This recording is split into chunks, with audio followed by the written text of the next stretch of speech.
Cek. Suara saya terdengar nggak, Mas? Ya, terdengar. Terdengar. Alhamdulillah. Langsung aja ya, Mas. Kita buka.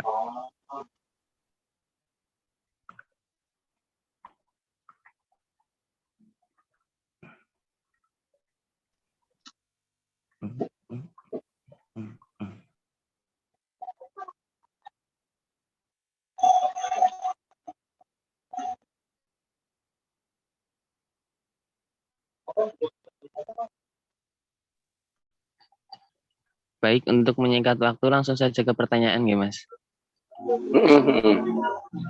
Oke. Menurut Mas Raha sendiri, wujud Islam yang moderat itu seperti apa sih, Mas? Dan apakah di Indonesia ini penerapannya telah dilakukan secara cukup atau masih kurang? Iya. Saya kira ya, Islam moderat itu kan Islam yang memang bisa diterima oleh semua halayak umum. Baik itu dia bukan kepercayaannya bukan Islam ataupun dia yang memang Islam. Artinya Islam moderat itu sering kita sebut sebagai Islam wasatiyah ataupun wasatiyatul Islamiyah. Bagaimana penerapannya? Saya kira di Indonesia, di Nusantara khususnya itu Islam wasatiyah itu memang yang menjadi ciri khas dari Islam di Nusantara. Gitu. Artinya mereka yang memang benar-benar menghormati perbedaan, mereka yang benar-benar menghormati aliran kepercayaan orang lain, itu Islam wasatiyah. Karena wasatiyah itu kan berasal dari kata wasato gitu kan, artinya pertengahan. Dia tidak ekstrim kanan ataupun ekstrim kiri. Itu Islam wasatiyah. Dan Islam wasatiyah ini dicirikan sebagai Islam ahlus sunnah wal jamaah. Islam yang benar-benar azasnya salah satunya adalah tawasud, artinya kaum pertengahan. Karena kita tahu Islam ahlus sunnah wal jamaah itu memiliki 4 ciri. Yang pertama ada tawasud, tasamuh, iktidal, dan tasamuh, toleran. Nah, bagi saya Islam yang ada di Nusantara, khususnya mereka yang berafiliasi, mohon maaf, salah satu misalkan ada NU dan Muhammadiyah, itu adalah Islam yang bercirikan Islam wasatiyah, Islam pertengahan. Nah, maka untuk mengaplikasikannya, saya kira ketika kita hidup dalam lingkungan yang majemuk, khususnya di Solo misalkan, maka pasti kita akan menerapkan Islam ala wasatiyah ataupun wasatiyatil Islamiyah, menghormati sesama, menghormati perbedaan, dan kita tidak bisa keluar dari galurnya sebagai Islam ahlus sunnah wal jamaah. Kalau sekarang ditambah itu yang lagi terkenal kan, Islam ahlus sunnah wal jamaah an-nahdiyah gitu kan. Nah, maka saya kira Islam wasatiyah itu ya paling representatif adalah Islam yang ada di Nusantara. Karena masyarakat Nusantara, masyarakat Indonesia adalah masyarakat yang majemuk. Kepercayaannya banyak, kebudayaannya banyak, alirannya banyak, kebatinannya banyak. Dan ditambah dia akan bersilang dengan kebudayaan setempat. Maka saya kira memang dulu para wali itu memang sudah pas ketika dia menyebarkan ajaran Islam yang bersifat Islam wasatiyah gitu. Mungkin itu sih, itu dari saya. Baik, Mas. Terima kasih.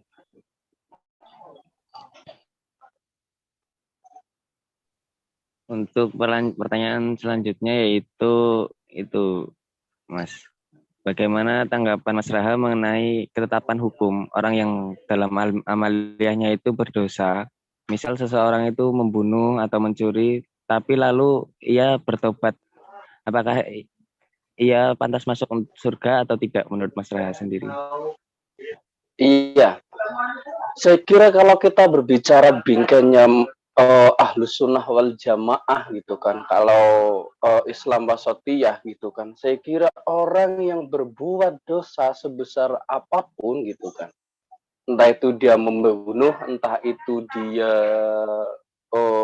berbuat musyrik misalnya kalau dalam bingkai Ahlus sunnah wal jamaah, selagi dia bertobat dan setelah itu dia tidak melakukan hal yang sama, maka dia bisa digolongkan dalam ahli surga. Terkecuali kita berbicara bingkainya kelompok murjiah ataupun kelompok yang keras. Kalau kata murjiah, orang yang berbuat dosa, membunuh, maka dia dianggap sudah keluar dari Islam dan dia dikatakan sebagai kafir. Tapi kalau bingkainya ahlus sunnah wal jamaah gitu kan, karena kita tadi awal itu Islam wasatiyah, maka orang berdosa apapun gitu kan, pasti dia ketika bertobat, dia akan ditempatkan di sisinya di surga yang pantas. Saya kira hukum-hukum fikih ya yang dilakukan oleh Imam Syafi'i misalkan seperti itu. Misalkan kan dalam Ar-Risalahnya Imam Syafi'i, dia yang berbuat dosa, karena Syafi'i itu kan ahlus sunnah wal jamaah, dia yang berbuat dosa dan dia bertobat dan dia tidak melakukannya lagi, berarti dia dihitung sebagai tetap Islam dan dia akan masuk surga ketika setelah itu perbuatannya baik. Tapi berbeda ketika kacamatanya teman-teman murjiah gitu kan, ataupun teman-teman khawarij misalkan. Bahkan kalau khawarij sendiri misalkan, kalau dia bukan kelompok khawarij dan dia melakukan sedikit dosa saja, maka dia secara otomatis keluar dari Islam dan dia pasti masuk neraka gitu. Nah, maka enaknya ahlus sunnah wal jamaah itu kan dia menggunakan dua term, yaitu ketika ada usaha, maka dia juga harus berpasrah. Jadi antara Jabariyah dan Qadariyah di Ahlus Sunnah wal Jamaah itu menjadi satu. Maka dia yang berbuat dosa sebesar pun gitu kan, kafir misalkan, dia tidak percaya lagi Tuhan gitu, misalkan menjadi seorang ateis ataupun seorang agnotis gitu kan. Ketika dia setelah itu tidak melakukannya lagi dan dia bersahadat gitu kan, dia masuk surga gitu. Bahkan kalau di Ahlus Sunnah wal Jamaah di Islam khususnya, ketika ajal datang dan ketika dia menyebut asma Allah, maka dia tetap masuk surga. Nah, inilah enaknya kita ketika beragama versi Ahlus Sunnah wal Jamaah gitu. Versi agamanya Islam Wasatiyah itu di situ, enaknya di situ. Maka saya kira sebesar apapun dosa ketika dalam bingkai kerangka Ahlus Sunnah wal Jamaah, maka dia tetap akan dikatakan sebagai mukmin dan dia akan masuk Islam ketika setelah itu dia bertaubat dan nasuha kayak gitu. Itu dari saya kayak gitu. Jadi kalau untuk kelompok Khawarij sendiri itu sama sekali tidak menerima tobat, Mas? Saya kira bukan dalam bingkai menerima taubatnya, bagi dia itu orang yang melakukan dosa sekecil apapun kalau kata Khawarij gitu kan, maka dia dikatakan sudah keluar dari Islam. Secara otomatis ketika dia sudah melabeli keluar dari Islam, maka dia dijadikan akan masuk neraka itu. Maka Khawarij itu kan kelompok-kelompok pembangkang ketika memang dulu ada mihnah ya antara Syiah dengan Muawiyah. Karena dia tidak puas dan keputusan Ali ketika mihnah, maka dia keluar dari galurnya Ali. Dia menganggap kelompok Syiah Ali itu bukan Islam lagi, kalau kata Khawarij kayak gitu. Ketika berbicara masalah dosa, ya sama ketika dia berbuat dosa sedikit pun, kalau kata Khawarij dan Murji'ah terutama, maka dia keluar dari Islam. Serta otomatis ketika dia dilabeli keluar dari Islam, maka dia dianggap kafir. Kalau sudah dianggap kafir, maka dilabeli dia akan masuk ahlu neraka kayak gitu. Itu kalau dalam kacamata ilmu kalamnya kayak gitu. Oke, Mas. Terima kasih. Pertanyaan ketiga kan disampaikan sama Mbak Luki, Mas. Oh iya. Oke, baik Mas. Pertanyaan yang selanjutnya. Menurut Mas Raha sendiri, apakah Islamisasi itu perlu dilakukan di seluruh aspek kehidupan seorang Muslim? Nah, jika itu perlu, mengapa demikian, Mas? Oh ya, saya kira ya semua di mana ada kelompok seorang Islam, pasti dia akan melakukan yang namanya Islamisasi. Entah itu Islamisasi ilmu, entah itu Islamisasi kebudayaan, entah itu Islamisasi yang lainnya. Karena salah satu dakwah yang berhasil saya kira adalah dia melakukan suatu gerakan Islamisasi. Contoh dulu para wali ketika berdakwah itu melakukan Islamisasi. Bagaimana term kerangka kebudayaan itu diislamisasi untuk menjadi alat menyebarkan agama Islam. Dalam aspek kehidupan apapun, kalau kita berbicara Islam, pasti akan ada yang namanya grand teori besar, Islam namanya Islamisasi. Tanpa Islamisasi, saya kira Islam sulit diterima di semua kelompok kebudayaan. Karena semua masyarakat, semua etnis, semua kebudayaan itu berbeda-beda. Ketika tidak ada Islamisasi, maka Islam tidak bisa meresap ke dalam kebudayaan tersebut. Maka yang harus semua Muslim lakukan adalah bagaimana Islam itu bisa melebur dengan kebudayaan setempat. Kalau bahasa sekarang namanya Islamisasi. Saya kira semua aspek kehidupan itu kita berbicara sosial, maka harus ada Islamisasi. Ketika berbicara budaya, maka harus ada Islamisasi. Ketika berbicara ilmu, terutama itu nanti ada Islamisasi ilmu. Itu penting, biar apa? Biar kalau dalam kerangka ilmu, biar dia tidak dikatakan sebagai ilmu sekuler.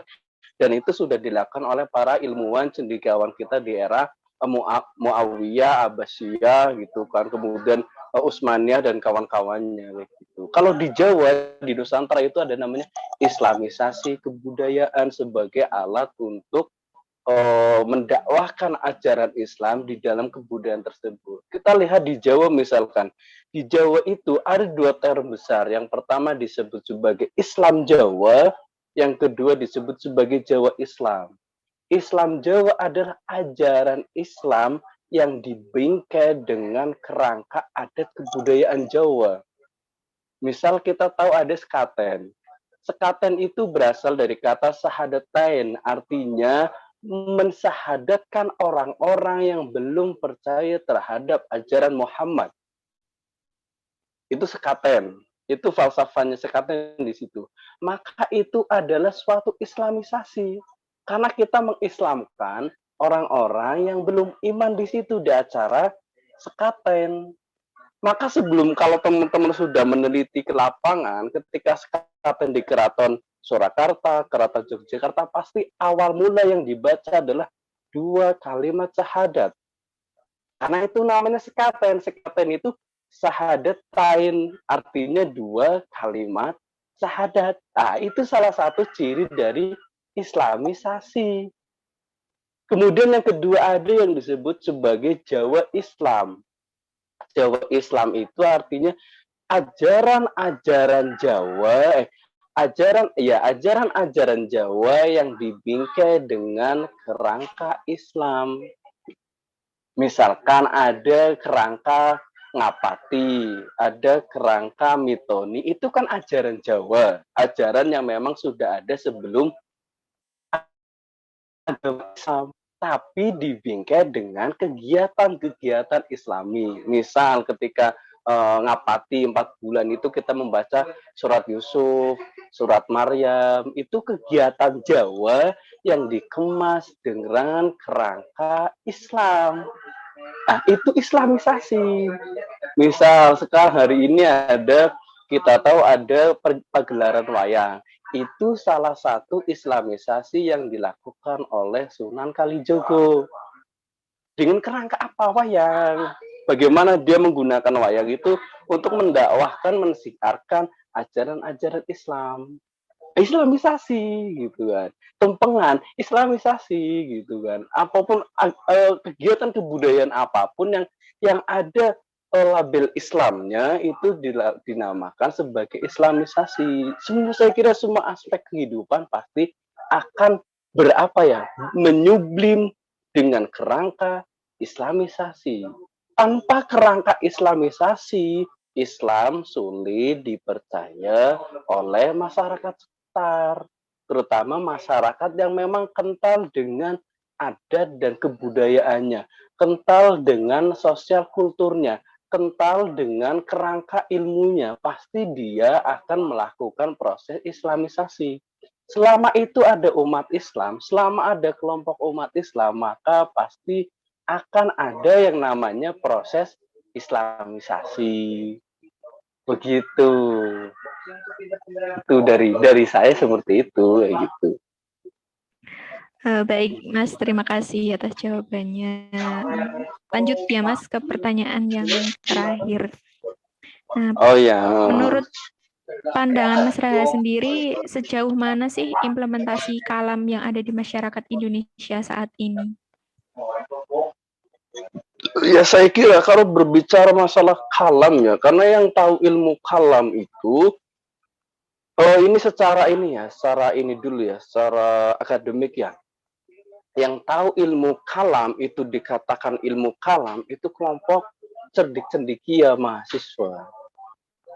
Kelompok masyarakat dia tidak tahu yang namanya ilmu kalam, karena dia ketika dia sudah mengucapkan 2 kalimat syahadat, berarti dia sudah menerapkan dalam dirinya ajaran-ajaran kalamullah. Nah, ilmu kalam itu kan yang mempopulerkan adalah golongan akademisi. Tapi kalau kita berbicara kelompok Islam di bawah, kelompok Islam yang mempraktekkan kehidupannya sehari-hari, kalam itu sudah menerap dalam dirinya. Misal kita berbicara kelompok Jabariyah ya. Jabariyah itu kan orang-orang yang pasrah dengan ketetapan Tuhan. Saya kira terutama kita ya ketika beribadah, misal ketika teman-teman ditinggalkan oleh pasangannya gitu kan. Ketika kita menggunakan paham Jabariyah, ya udahlah pasrah gitu kan. Besok juga dapat lagi misalkan, itu kan Jabariyah. Tapi kalau kita kelompok Qadariyah misalkan, ketika saya ditinggalkan oleh pacar misalkan, maka saya akan cari lagi gitu kan. Oh, pasti goleknya usahaku dewe kok. Tuhan tidak ikut campur masalah itu Qadariyah. Tapi kalau Ahlus Sunnah wal Jamaah, dia juga usaha, dia juga pasrah gitu. Misalkan hari ini teman-teman ingin melakukan kegiatan seminar. Nah, itu aswaja itu. Kalau kita kembali ke ilmu kalam, itu Ahlus Sunnah wal Jamaah. Kita usaha mengadakan kegiatan tersebut gitu kan. Kita sudah usaha. Hasilnya, pasrah pas acara itu adalah kerangka 2 term Ahlus Sunnah wal Jamaah, karena kita sudah usaha dan sudah pasrah kayak gitu. Masyarakat kita jelas dia menerapkan ilmu kalam gitu. Dia usaha bercocok tanam padi gitu kan. Ya pasrah ketika memang padinya tidak menghasilkan, ya pasrah, itu Jabariyah. Tapi kan nanti usaha lagi, kelompok Islam usaha lagi menanam padi lagi, maka itu dinamakan Qadariyah gitu. Maka nanti dalam bingkainya menjadi Ahlus Sunnah wal Jamaah. Misalkan dalam kepercayaannya dia setiap hari sholat itu kan kalamullah, menerapkan prinsip-prinsip dasar kalamullah, karena dia sudah berusaha sholat, dia meyakini Tuhannya, maka dia menyembah, itu kalamullah. Tapi kalau dalam bingkai akademisi, mereka nggak paham, saya ini sebenarnya Ahlus Sunnah wal Jamaah, Qadariyah, Jabariyah, Khawarij, Syiah, atau bagaimana gitu kan.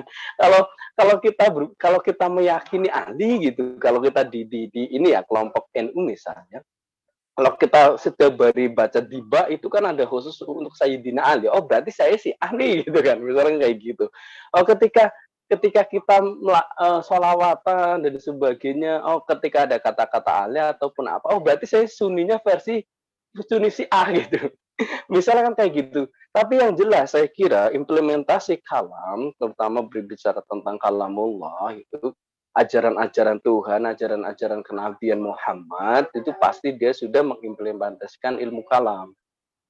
Ketik masyarakat sekecil apapun saya kira mendasari apapun masyarakat terkecil apapun seorang individu yang dia melakukan kegiatannya atas dasar kerangka Islam itu dia sudah menerapkan kalam. Cuman memang perbedaannya dengan kita sebagai kelompok akademis adalah kita tahu definisi itu seorang qadariyah, jabariyah, khawarij, syiah, murjiah, mu'tazilah ataupun apa itu dari kerangka akademisi. Dan saya kira kerangka pesantren yang memang dia mempelajari ilmu kalam, misalkannya apa ya, akidah tahawiyahnya Sunni misalkan ataupun akidah Mu'tazilahnya orang-orang Mu'tazili gitu. Tapi kalau kita memanifestasikan ke dalam kehidupan sehari-hari di masyarakat, saya kira mereka sudah menerapkan ilmu kalam dalam kehidupan sehari-hari, dalam usahanya sehari-hari, dalam kepasrahannya sehari-hari. Misal orang tua kita besok, oh iya ya, besok anak saya itu mau bayar SPP misalkan, dia usaha dulu, jabariyah dulu, ya qadariyah dulu, maka hasilnya apapun dia serahkan, dia jadi jabariyah kayak gitu. Ya kayak gitu saya kira walaupun dia seawam apapun dia, selagi dia sudah mengucapkan 2 kalimat syahadat, membaca Al-Quran, sholat, zakat, puasa, dan haji, melakukan rukun iman, maka dia sudah mengimplementasikan ajaran-ajaran kalam. Kayak gitu. Walaupun masyarakat tradisional dia tidak tahu apa itu definisi khawarij, apa itu definisi ahlu sunnah wal jamaah, apa itu definisi syiah, apa itu definisi mu'tazilah dan lain sebagainya. Kayak gitu, itu implementasinya saya kira yang kita kadang tidak sadar gitu kan. Kita mempelajari ilmu kalam di mata kuliah, tapi kadang kita juga nggak sadar kalau kita sudah menerapkan apa yang ada di dalam ilmu kalam. Misal kita mengerjakan makalah, itu kalam ilmu kalam sekali gitu kan. Kita pasrah kadang, wah terserah Tuhan, yang penting saya copy paste hari ini, besok presentasi gitu kan. Ya itu ilmu kalam gitu. Cuman kita nggak begitu ngeh gitu kalau itu berkaitan dengan kalamullah gitu. Itu sih dari saya. Baik Mas, terima kasih atas jawaban serta penjelasannya. Oke, sama-sama. Mungkin untuk pertanyaannya cuma 4 itu saja, Mas. Barangkali Mas Raha Oke, ada siap, statement siap. lagi tentang kalam. Oh, apa ya? Saya nggak ada, itu aja sih. Yang penting bagiku kayak gini, kalau kita berbicara masalah yang hal yang sensitif, apalagi terkait dengan ilmu kalam ya, ini kita harus membedakan mana yang kita berbicara dengan kalangan akademisi ataupun kalangan masyarakat umum gitu. Karena masyarakat umum kan dia tidak tahu soal definisi ilmu kalam. Ilmu kalam itu kan yang dipelajari di kalangan lingkungan akademik lah, kampus dan lain sebagainya gitu. Itu sih dari saya. Mungkin itu saja. Oke, Mas, terima kasih. Oke, Maaf ya, Mas, mengganggu waktunya. Santai aja. Terima kasih banyak, Mas. Oke, siap. Saya keluar ya berarti ya. Nggih, Mas, matur nuwun. Oke, siap. Terima kasih Mas. Sama-sama.